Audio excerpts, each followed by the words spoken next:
So BTech first ఇయర్లో join అవుతానే మనకు స్కాలర్షిప్స్ అనేది చాలా ఇంపార్టెంట్ ఉంటుంది. ఎందుకంటే మనకు కాలేజీలో బిల్డింగ్ ఫీజు కానీ, లేదంటే హాస్టల్ ఫీజు కానీ, డే స్కాలర్ అయితే బస్ ఫీజు, లేదంటే మిగతా ఖర్చులు అన్నిటికీ ఈ ఫైనాన్షియల్ బర్డెన్ కోసము మనకు స్కాలర్షిప్స్ అవసరం అయితే ఉంటుంది. మరి ఈ స్కాలర్షిప్స్ అనేది మనకు ఆల్రెడీ కాలేజీలో అప్లై చేస్తారు. సో కాలేజీలో ఒక స్కాలర్షిప్స్ నేషనల్ స్కాలర్షిప్ పోర్టల్ ద్వారా కనుక ఒక స్కాలర్షిప్ అయితే అప్లై చేస్తారు. దాంతో కూడా మనకు ఎవరి ఇయర్ 12,000 వరకు వస్తుంది. వాటితో పాటు గవర్నమెంట్ స్కాలర్షిప్తో పాటు ప్రైవేట్ స్కాలర్షిప్ కూడా ఉంటాయి. కానీ లేదా ఇంకొక సంబంధించినటువంటి కేంద్ర ప్రభుత్వం రిలీజ్ చేసినటువంటి పిఎం ఉచితర్ శిక్ష ప్రోత్సాహన్ యోజన స్కాలర్షిప్స్ అనేది బీటెక్ ఫస్ట్ ఇయర్ స్టూడెంట్స్ కోసం తీసుకురావడం జరిగింది. దీన్ని కూడా మనము ఓన్గా అప్లై చేయాల్సిన అవసరం అయితే ఖచ్చితంగా ఉంటుంది. ఇది కాలేజ్ వాళ్ళు అప్లై చేయరు, మనం సపరేట్గా అప్లై చేసుకోవాలి. సో దీని ద్వారా కూడా మనకు ఈ హాస్టల్ ఫీజు కానీ, లేదంటే బస్ ఫీజు, లేదంటే మిగతా ఖర్చులు కూడా మనము ఎవ్రీ ఇయర్ వెనక్కి తెచ్చుకునే అవకాశం అయితే ఉంటుంది. మరి ఈ స్కాలర్షిప్స్ ఎలా ఉంటుంది, ఎలా అప్లై చేయాలి, ఎక్కడ అప్లై చేయాలి, అదేవిధంగా ఈ స్కాలర్షిప్స్ ఎంత మనకు వస్తుంది, ఎవరికి ఇస్తారు, మెరిట్ ఎంత ఉండాలి అనే దాని గురించి మనం చెప్పుకుందాం. ముందుగా ఈ స్కాలర్షిప్స్ నేమ్ వచ్చేసి పిఎం ఉచితర్ శిక్ష ప్రోత్సాహన్ యోజన స్కాలర్షిప్స్ అనమాట. కేంద్ర ప్రభుత్వము రిలీజ్ చేసినటువంటిది, minister of education government of India, ఓకేనా, గవర్నమెంట్ స్కాలర్షిప్స్ అనమాట ఇది. సో ఇక్కడ మొత్తము ఎవరీ ఇయర్ 82,000 మందికి స్కాలర్షిప్స్ అనేది ప్రొవైడ్ చేయడం జరుగుతుంది. ఎవరీ ఇయర్ ఈ స్కీమ్ ద్వారా, ఈ స్కాలర్షిప్ ప్రోగ్రామ్ ద్వారా 82,000 మందికి ఇవ్వడం జరుగుతుంది. ఏజ్ ఎంత ఉండాలి స్టూడెంట్ కంటే 18 సంవత్సరాల నుంచి 25 సంవత్సరాలు ఉండాలి. సో అదేవిధంగా మనకు ముఖ్యంగా ఇందులో వచ్చే స్కాలర్షిప్స్ మొత్తం అన్నింటిలో 82,000లో 50% గర్ల్స్ కేటాయించడం జరుగుతుంది. అంటే 41,000 స్కాలర్షిప్స్ సోగానికి సోము గర్ల్స్కే కేటాయించడం జరుగుతుంది అనమాట.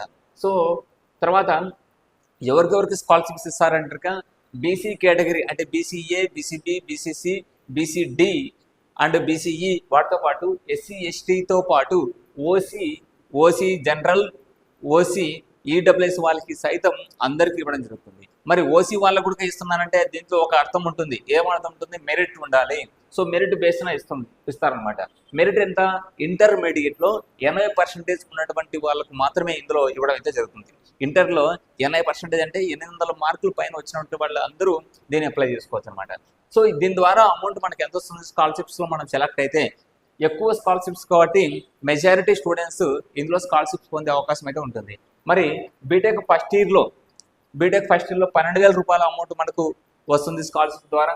సెకండ్ ఇయర్లో 12,000, థర్డ్ ఇయర్లో 12,000, ఫైనల్ ఇయర్లో మనకు 20,000 రూపాయల వరకు మనకు అమౌంట్ అయితే వస్తుంది. మొత్తం టోటల్ వచ్చేసి దీంతో మనకు 36 and 20 56,000 వరకు మనకు దీంతో వస్తుంది. దీంతో పాటు పీజీలో కూడా మనకు మీరు ఒకవేళ పీజీలో జాయిన్ అయితే పీజీలో కూడా మీకు స్కాలర్షిప్స్ అనేది ఎవరి ఇయర్ 20,000 అయితే వస్తుంది అనమాట.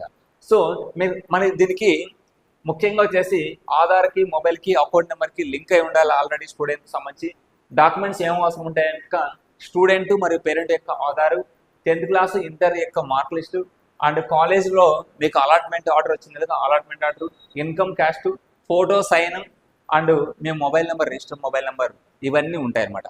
వీటికి ఇది ఎలా అప్లై చేయాలి, దీనికి సంబంధించిన నేను మీకు క్లియర్గా అయితే చెప్తాను. మీరే ఓన్ ల్యాప్టాప్ ఉంటే మీరే అప్లై చేసుకోవచ్చు అనమాట. తెలిసిన వాళ్ళు ఇంట్లోనే అప్లై చేసుకోవచ్చు. సో మీకు ఒకవేళ మీరు అప్లై చేయకుండా బయట నెట్ సెంటర్లో అప్లై చేయొచ్చు. సో వాళ్ళ కొన్ని మిస్టేక్స్ అవన్నీ ఏదైనా చేసినా కానీ మిస్టేక్స్ లేకుండా మీరు చూసుకోండి. మెయిన్గా స్కాలర్షిప్స్లో మనకు 100% స్కాలర్షిప్స్ మనం అప్లై చేసే కొద్ది రావాలంటే మిస్టేక్స్ ఉండకూడదు. సో ఇలాంటి ఏ మిస్టేక్స్ లేకుండా మీకు పర్ఫెక్ట్గా మేము స్కాలర్షిప్స్ మీకు రెడీ కావాలంటారుగా మీరు ఇంట్లోనే కూర్చొని మాకు ఈ డాక్యుమెంట్స్ ఏదైతే ఉంటాయో ఇవన్నీ ఈ వాట్సాప్ నెంబర్కి మీరు సెండ్ చేశారనుకోండి, జిరాక్స్ అన్ని సెండ్ చేస్తే మీకు మేము అప్లై చేసి మీకు అప్లికేషన్ అనేది మీకు పంపించడం జరుగుతుంది. దాంతోపాటు ఈ స్కాలర్షిప్స్ గురించి అప్డేట్ కానీ మెరిట్ లిస్ట్ వచ్చినంత వరకు మీకు అప్డేట్స్ అయితే ఇవ్వడం జరుగుతుంది. దీనికి ప్రాసెసింగ్ ఫీజుగా ఈ స్కాలర్షిప్ అప్లై చేయడానికి 200 రూపీస్ అనేది మేము సర్వీస్ ఫీజుగా తీసుకోవడం అయితే జరుగుతుంది. స్కాలర్షిప్ అప్లై చేయడానికి 200 రూపాయలు. సో మీరు దీనికి పర్ఫెక్ట్గా అప్లై చేసి ఈ స్కాలర్షిప్స్ పొందడానికి అర్హులు కాబట్టి కంపల్సరీగా మిస్ చేసుకోకుండా ఎవరైతే 80% ఇంటర్మీడియట్ ఉంటారో వాళ్ళందరూ మీరు దీనికి అప్లై చేయవచ్చు. సో దీనికోసం అప్లై చేయడానికి మమ్మల్ని కాంటాక్ట్ అవ్వచ్చు, లేదంటే మీరు ఓన్గా అప్లై చేయడానికి దీనికి సంబంధించి ఫుల్ ప్రాసెస్ అనేది ఎలా అనేది మనం చెప్పుకున్నాం. యాక్చువల్గా ప్రజెంట్ ఈ అప్లికేషన్ అనేది ఓపెన్ అవ్వలేదు. అందుకోసం ఈ అప్లికేషన్ ఎలా అప్లై చేయాలనేది మీకు ప్రాసెస్ అయితే చెప్తాను. ఇందులో మీరు ఫస్ట్ గమనించినట్టుగా రేట్ ఆఫ్ స్కాలర్షిప్ ఇచ్చాడు. ఇందులో మనకు ఎవ్రీ ఇయర్ వచ్చేసి 12,000 రూపీస్ ఉంటుంది. ఫైనల్ ఇయర్ మాత్రం 20,000 రూపాయలు అయితే వస్తుందన్నమాట. ఇది మనం గమనించవచ్చు. బీటెక్ కావచ్చు, గ్రాడ్యుయేషన్ కావచ్చు, ఏదైనా కానీ first year, second year, third year 12,000, final year 20,000 వస్తుంది. సో ఇది డైరెక్ట్గా మనకు ఆధార్ సీడెడ్ బ్యాంక్ అకౌంట్స్కి వస్తుంది. అంటే ఆధార్ లింక్ ఉన్నటువంటి బ్యాంక్ అకౌంట్లో మనకు అకౌంట్లో పడుతుంది అనేసి మోడ్ ఆఫ్ డిస్పర్సల్లో మనకు ఇవ్వడం అయితే జరిగింది క్లియర్గా అనమాట. సో మనకు బీటెక్తో పాటు పీజీలో కూడా మనకు 20,000 పర్ ఇయర్ అనేది ఇవ్వడం అయితే జరుగుతుందని ఇక్కడ క్లియర్గా ఇచ్చాడు, మీరు చూడవచ్చు. తర్వాత వచ్చేసి ఇందులో ఎలిజిబిలిటీ కూడా ఇచ్చాడనమాట. 10+2లో అంటే ఇంటర్మీడియట్లో 80% అయితే ఉండాల్సి ఉంటుంది ఈ స్కాలర్షిప్కి సంబంధించి. సో ఇతను ఓన్లీ ఓపెన్ డిగ్రీ కాకుండా రెగ్యులర్ డిగ్రీ బీటెక్ కావచ్చు, లేదంటే ఓపెన్ డిగ్రీ వాళ్ళకి అప్లై చేసుకోవచ్చు. ఓపెన్ డిగ్రీ అప్లై చేసుకోవడానికి లేదు, ఓన్లీ రెగ్యులర్ డిగ్రీ. 4,50,000 వరకు ఇన్కమ్ అనేది ఉండాల్సి ఉంటుంది. సో అదేవిధంగా మనకు అటెండెన్స్ 75% అయితే ఫస్ట్ ఇయర్లో ఉండాల్సి ఉంటుంది. మరి ఈ స్కాలర్షిప్ అప్లై చేస్తే ఎప్పుడు వస్తుందంటే మనకు జనవరి లేదంటే ఫిబ్రవరి ఆ టైంలో వస్తుందన్నమాట. సో ఇప్పుడు అప్లై చేసుకోవాల్సిన టైం అయితే కనుక ఇప్పుడు ఉంది అనమాట. సో మనం ఎట్లా అప్లై చేయాల్సి ఉంటుందంటే మొదట 1 టైం రిజిస్ట్రేషన్ అనేది చేసుకోవాల్సి ఉంటుంది. ఫస్ట్ ఈ స్కాలర్షిప్స్ ఏదైతే కనుక నేషనల్ స్కాలర్షిప్ పోర్టల్లోకి పోవాల్సి ఉంటుంది. అక్కడికి పోయిన తర్వాత పిఎం ఉచితర్ శిక్షా ప్రోత్సాహన్ యోజన అనే ఒక స్కీమ్ ఉంటుంది, స్కాలర్షిప్ స్కీము. అందులో అప్లై ఓటీఆర్ అనేది అప్లై చేసిన తర్వాత ఓటీపీ అనకు మనకు ఎంటర్ అవుతుంది. ఆ ఓటీపీ అనకు ఎంటర్ చేసిన తర్వాత ఈ ఆధార్ నెంబర్ అడుగుతుంది. ఆధార్ నెంబర్ ఎంటర్ చేసిన తర్వాత మనకు ఈకేవైసీ అనేది పూర్తి అయిపోతుంది. ఓటీపీ వచ్చిన తర్వాత మనకు 14 డిజిట్ ఓటీఆర్ నెంబర్ అనేది మనకు వస్తుందన్నమాట. 14 డిజిట్ ఓటీఆర్ నెంబర్ వస్తుంది. ఆ ఓటీఆర్ నెంబర్ వచ్చిన తర్వాత ఆ నెంబర్ అనేది నేషనల్ స్కాలర్షిప్స్ పోర్టల్ సంబంధించి ఓటీఆర్ నెంబర్ అది.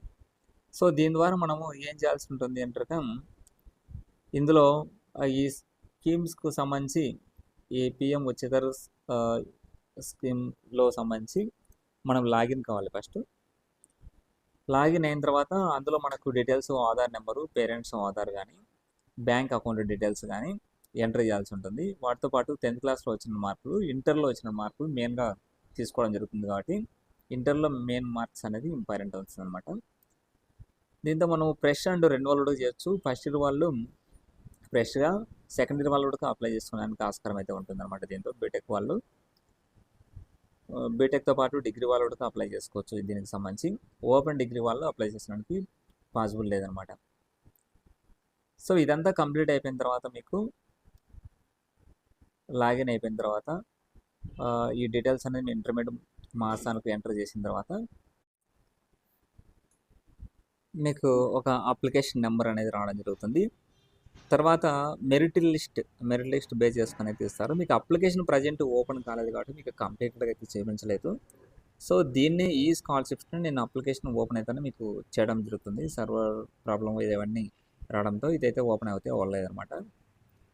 సో మీకు వాటితో పాటు ఇంకా మిగతా స్కాలర్షిప్స్, హెచ్డి పరివర్తన స్కాలర్షిప్స్, మిగతా స్కాలర్షిప్స్ కూడా నేను స్టెప్ బై స్టెప్ అయితే మీకు చెప్తాను. ఈ స్కాలర్షిప్ కూడా మీకు జస్ట్ డీటెయిల్స్ అనేది ఇవ్వడం జరిగింది, ఎలా అప్లై చేయాలనేది. సో మీరు నెక్స్ట్ అప్లికేషన్ ప్రాసెస్తో సహా స్టెప్ బై స్టెప్ నేను క్లియర్గా చెప్తాను. నెక్స్ట్ వీడియోలో హెచ్డిఎఫ్సి పరివర్తన స్కాలర్షిప్స్ అనేది నేను అప్లై చేసి దానికి సంబంధించి చెప్తాను. బీటెక్ వాళ్ళకు ఎవ్రీ ఇయర్ 50,000 వస్తుంది దాని ద్వారా. సో అది నేను నెక్స్ట్ వీడియోలో అయితే మీకు కంప్లీట్గా చెప్తాను. Thank you. లేదు ఈ స్కాలర్షిప్స్ అన్నీ మనమే అప్లై చేయాలంటే మీరు ఈ వాట్సాప్ నెంబర్కి మీరు డాక్యుమెంట్స్ అన్ని సెండ్ చేశాక మీకు నేను అప్లై చేయడం అయితే జరుగుతుంది. ఓన్లీ సర్వీస్ ఛార్జ్ అయితే కనుక అన్ని అప్లికేషన్స్కి తీసుకోవడం అయితే జరుగుతుంది అనమాట. Okay, thank you.